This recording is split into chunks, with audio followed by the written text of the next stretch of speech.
Our next speaker blends AI, anthropology, and economics to map possible futures. Thomas David Barrett, founder and CEO of FHSR, has delivered over 3,200 talks across 65 countries, exploring the complex forces shaping our world. In this keynote, he'll guide us through staying rich in upheaval, staying human amidst change, navigating our relationships with AI, and understanding the emerging structure of AI in our economy. Please join me in welcoming Dr. Thomas David Barrett to the stage.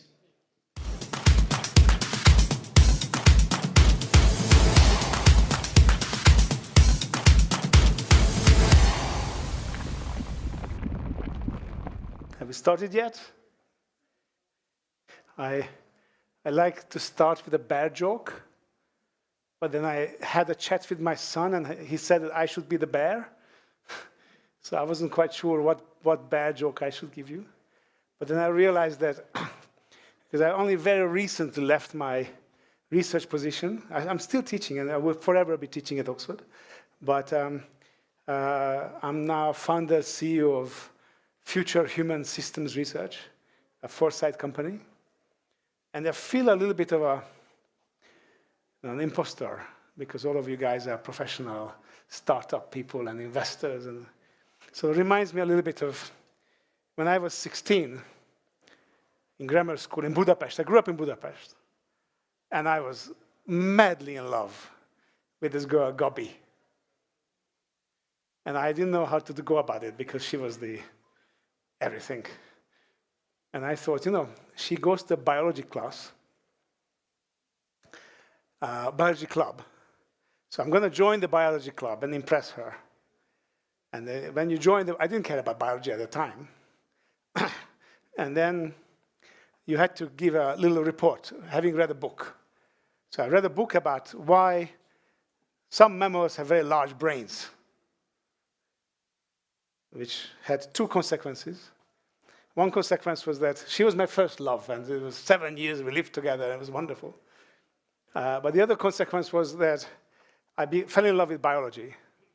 And actually, funnily enough, 25 years later, I wrote the mathematical model that explained why some mammals have large brains. So that was funny.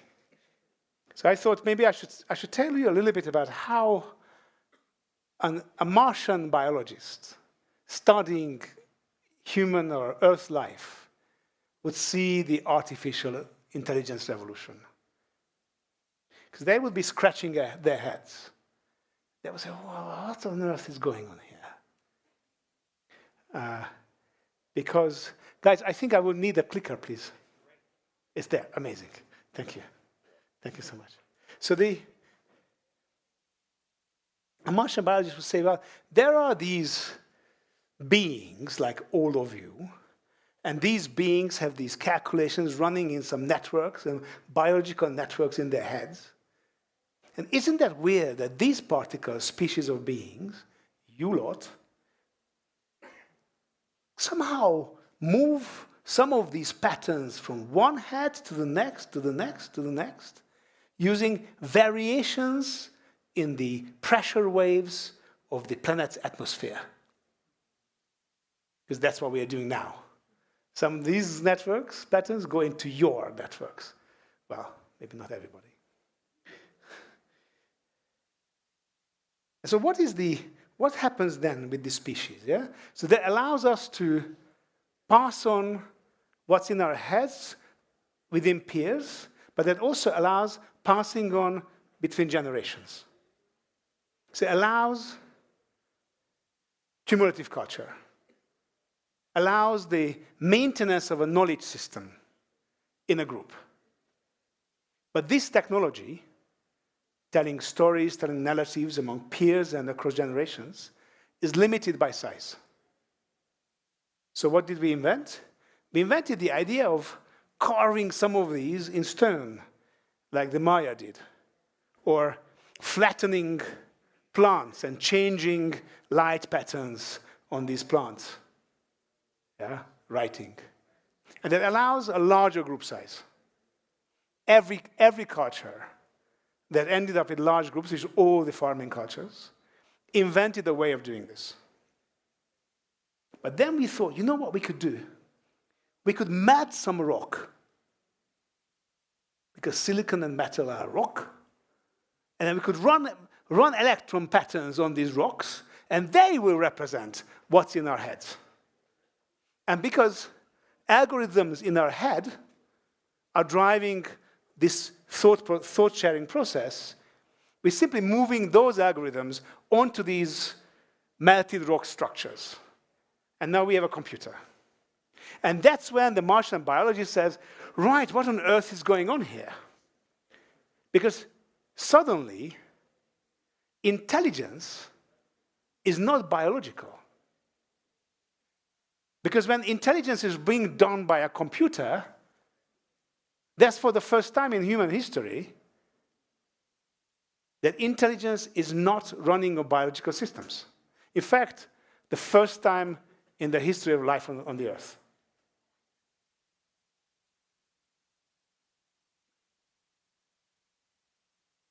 Look at these surprised animals and the fern. Because this is what's happening. We melted this to create this, yeah? It's not biological. Which has a consequence for us. Because suddenly, the world we are facing is very different. Makes it very, very difficult to use the past to look ahead. We can't get our heads around. So I thought what I would do is I would try to bring some ideas of how to use the past to look ahead, even though it's a really weird setup we are in. The first observation is that we have a time scales problem. Our species, for the first time, is facing existential challenges. Up until the 1950s, not at any point in the history of our species or the history of life on Earth was there a situation in which a single species could wipe itself out, including humans. But now we have at least 5 different crises. And every one of those crises being redefined by the AI revolution. There are too many people and too few at the same time on the planet. We have a demographic crisis. The time scale of that is 1 generation, 30 years. Much slower than the AI revolution's time scale. We have a climate crisis. Not that this is warming, that too. The climate variation is increasing. You know, in Los Angeles, already you can't buy insurance for houses because of the increased climate risk. Timescale, 5 to 50 years. Much slower than the AI revolution. The ecosystem is collapsing. 6th wave, we are in the middle of a 6th wave of collapse of the biosphere in the history of life. Timescale, 20 to 100 years. Our global society is increasing, is having ever higher inequality. For a primate species we are, that tend to trigger revolutions. Timescale, 2 to 20 years. Our knowledge system, our really smart knowledge system that we can do together, is falling apart. Look at these truth bubbles that are happening, sometimes triggered by, and run by algorithms. Timescale, 2 to 10 years. All of these are much shorter timescales than artificial intelligence's timescale. Because tonight I'm going to check what happened today since I checked in the morning. Yeah, that's the timescale today. 1 day, 1 week. That's where we are now. So we are being completely redefined. Everything we do is being completely redefined by the artificial intelligence revolution. So with that in mind, I brought you 4 questions. How to stay rich? How to stay human? How to survive? And how to stay free? It's a couple of small questions. Let's go. Question 1. How to stay rich? I like to think about what happened to the English aristocracy during the Industrial Revolution? I'm not sure how many of you know how the Industrial Revolution happened. It happened because it started to become cold. So this is the temperature of the planet the past 2,000 years. And then suddenly, there was something called a little ice age. So regional cooling. At the time, London was already becoming a center. And when you're cold, what do? You heat. You chop down the wood. If you go and visit England, this is why it's so difficult to go hiking. And this is why there's this technology, especially among the poor, to drinking boiled water, tea. Because that's cheaper to heat yourself inside than the room. Some people realize, oh, well, we actually have quite a lot of energy up north. So what we need to do is to create some waterways, canals. So if you ever come to visit me in Oxford, one of the main canals hitting the Thames exactly in the middle of Oxford. And they started to bring down coal. This was the canal map, the 1800s. Yeah? And as they brought the coal, they brought it to London. The first commodity markets emerged, which was coal. And that created a major change. Because suddenly, not only people had somehow, they were able to heat their houses, but also energy became very, very cheap. Because once you had the canals, it was really easy to bring down the coal. So it made sense to replace labor with energy-intensive technologies. And hence, we had the Industrial Revolution.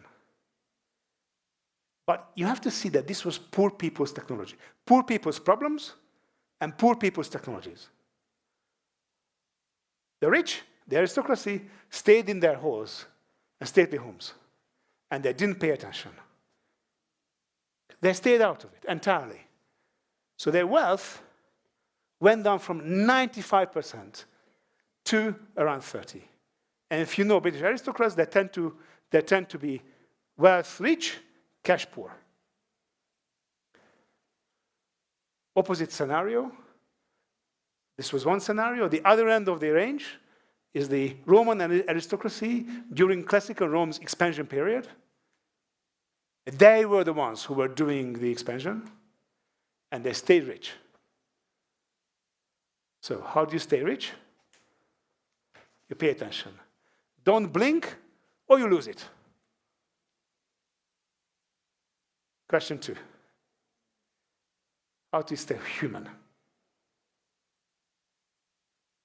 Who has a cachorro at home? A doggy? Who has, with the other hand, who has a kid at the same time? Ah! You are crazy. This is a wolf. That's your baby. You know what wolves do? This. How does this happen? How can a primate bring a wolf to their babies? Of course, this is an analogy for what AI is, or AI can be. I'm going to show you 2 scenarios at 2 ends of a range. There was a very interesting experiment. It was done by my science mentor in Budapest. They raised some 11 dog pups, hand-raised by PhD students, and 13 wolf pups at the same time. And they were doing a proper behavioral science ethology study, just observing how these animals behaved.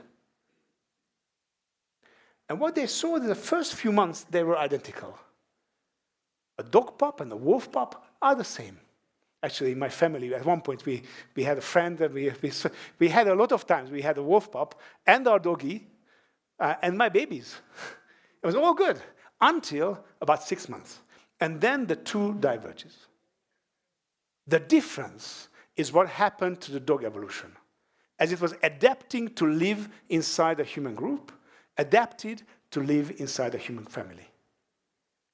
So one possible model of what will happen to artificial intelligence to us individually is this story. the evolution of dogs. But there's another side. You know about the zombie ants? Zombie ants, they look like normal ants. They have an anthill, and in this anthill, a fungus goes in, like an Instagram algorithm on the phone in the morning. And that fungus goes inside the ant. It doesn't actually attack the brain. It attacks the hormonal system and the joints, weirdly enough. The hormones are enough, just like my dopamine fix in the morning. And then it climbs to the bottom of a leaf and then stays there. And the fungus grows out of it. So there's the other end of how we can exist together with AI. The doggy version and the zombie ant version. And right now we are doing both of them. So how to stay human? We love the alien. We endorse the alien. In my company, we have 5 principles, and it's very nice because, a behavioral scientist could design the principles for the company, and one of them is we treat our AI companions as coworkers, because we love the alien. We engage with the alien all the time. Third question, how to survive? How do we end up surviving this transition?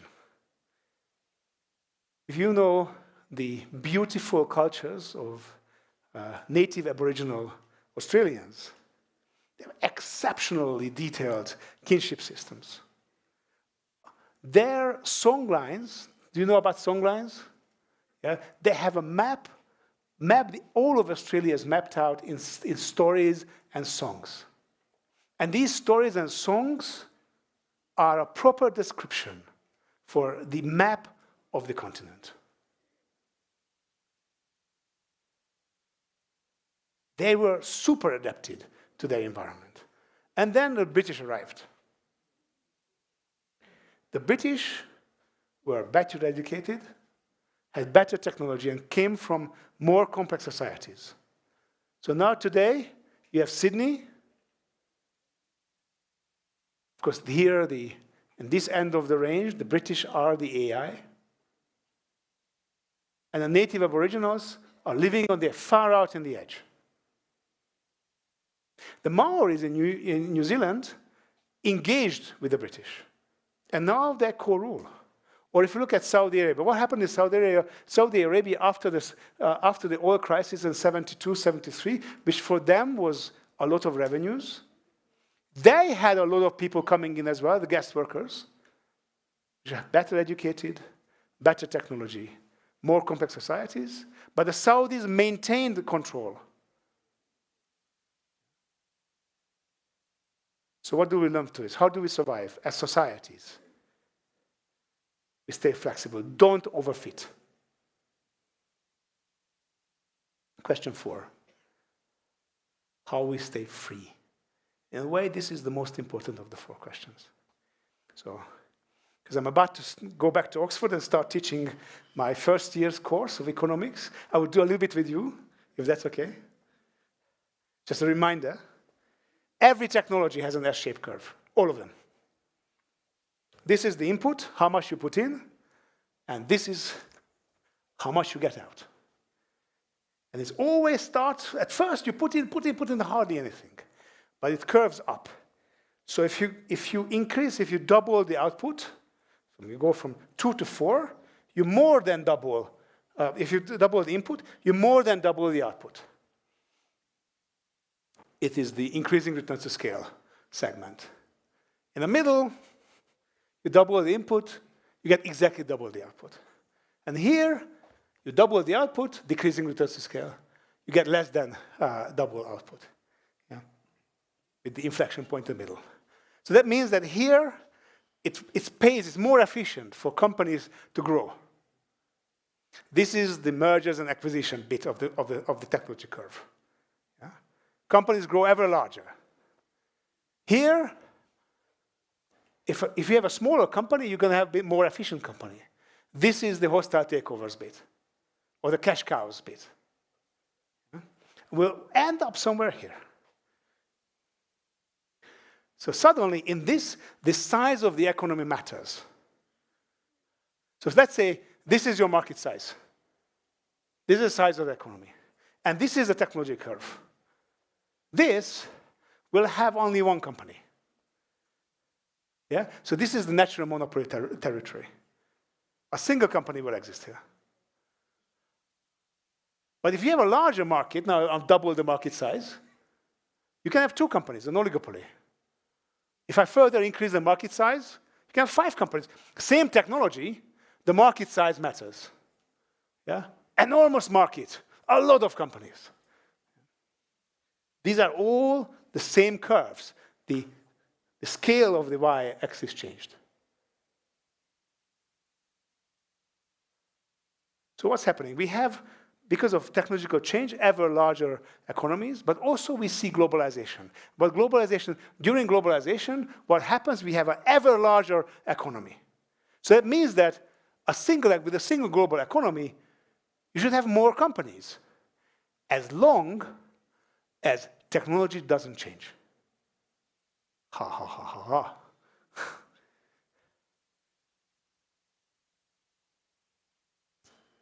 But right now, technology changes much faster than the market grows.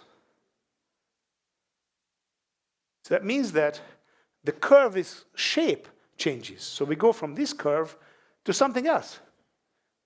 So the sweet spot, the efficient spot changes. So you will have a larger company. This is your company size, yeah? You will have a larger company. So maybe the size of the economy doesn't matter if the technology changes fast enough. So if you have these extreme network effects, it shifts out the S-curve. So here, this is the optimal point, and the market size, that otherwise would carry 5 firms, is there for only 1 firm. A sewage system. Here, Antigua, Guatemala, there is only 1 sewage system. You don't have 2 sewage systems running next to each other. There's no point. Oyero, you have only 1 head. Why do you have only 1 head? Because it's a natural monopoly. A mammalian brain, the mammalian trick of having a brain is that you need only 1, like Google. We have only 1 Google. Because the network effect is so strong. So this is the AI monopolies technology curve. So this suggests that there will be a single company in the AI robots global economy. Think about it. Because artificial intelligence is now going into every segment of the economy. Agriculture, AI. Finance, AI. Education, AI. Healthcare, AI. Manufacturing, AI. And it's the same network effect for all of them. So you should see a single company emerging, not only by market, but for the whole of the global economy. So here's my little guide of, if you want to be the one who owns it, if you want to be the monopolist, here's what you should do. If you want to take over the whole wide world. This was something that somebody tried about 20 years ago, using the same network effects. So they had an operating system. An operating system is a standard in which there's a very strong network effect. There will be one. There has a browser connected to the operating system, and they control the workspace, the office suite. And they connected the 3. And they were collecting major monopoly profit from these. Before being an academic, I was running a company that helped developing countries in emerging markets. And some of the emerging markets were choosing to buy pirated software as a policy decision to give to their government bureaucracy, to the teachers, to the students, because they wanted to go through the AI revolution, but the fees to Microsoft would have been in several percentage of their GDP. What happened? The European Union stepped in, and the EU regulators forced Microsoft to cut itself up into pieces. And the owner, who was collecting the monopoly revenues, then turned around and became the biggest philanthropist, one of the biggest philanthropists. So this already happened before. Today, something's also happening. Because today also have a network effect, yeah? But we ran out of human data. We ran out of data that's been written down. So if you want to be a monopolist, what should you do? You should get all the current discussions. You need a social media company that picks up all the chatter. But that's also only what people say. What I want is what's in your head. You need a little implant back here, yeah? That collects all the data directly. And what I also want to see what people do. How about we have a lot of satellites, and those satellites, each one of them will have a camera at the planet. But humans, we are running out of humans. What humans can do. We need a bunch of machines, physical machines, that work like human brain, that go and experience the world. Cars, robots. And just like the Suez system and Google, we need to have control of the communication system. So if today you wanted to own the whole wide world, this is what you should do.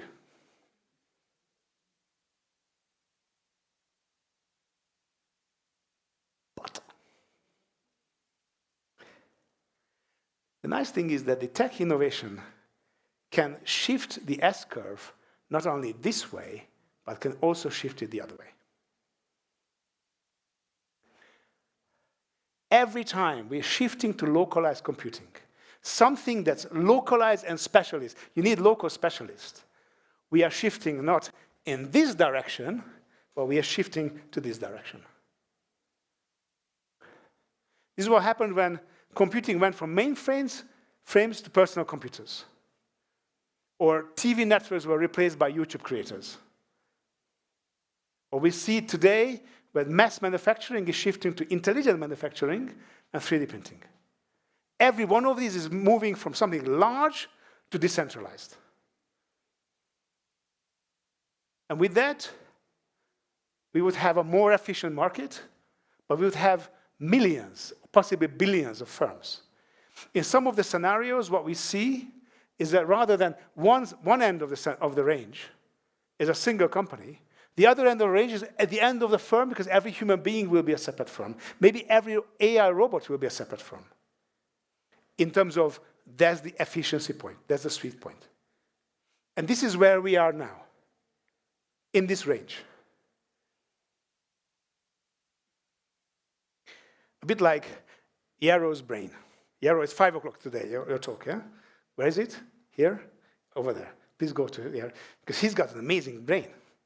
But his brain is a mammalian brain, a natural monopoly. Yeah? The alternative is a decentralized cognition, like an octopus. You know about this, yeah? 8 legs. I can't do 8 legs, but like, imagine. And those 8 legs, a lot of computation is local. So you end up like a decentralized economy. A bit like what happened to Korea after the Korean War. Yeah? When the Korean War ended, there were 2 solutions. One was a central planning solution, and the other one was a decentralized economic solution. For 10 years, for about a decade, it seemed like the central planning solution is winning. This is the image of today. Yeah? This is the single planning solution, and this is the decentralized competitive economy solution. So how to stay free? Don't subject. Be the octopus. Right. So, 4 questions. How to stay rich? Don't blink. or you will lose it. How to stay human. Love the alien. How to survive. Be flexible, don't overfit. And how to stay free. Don't subject, be the octopus. And I think this is a message for every startup person. You can decide in this entire range, in every one of these 4 questions, which end you're going. I showed you a scenario, both ends, for each question. It's your decision where you're going. And actually, our decision as humanity where you're going. If you're an investor, it's your decision where you allocate the funds. Because the future is supposed to last a long time. Thank you. Gracias.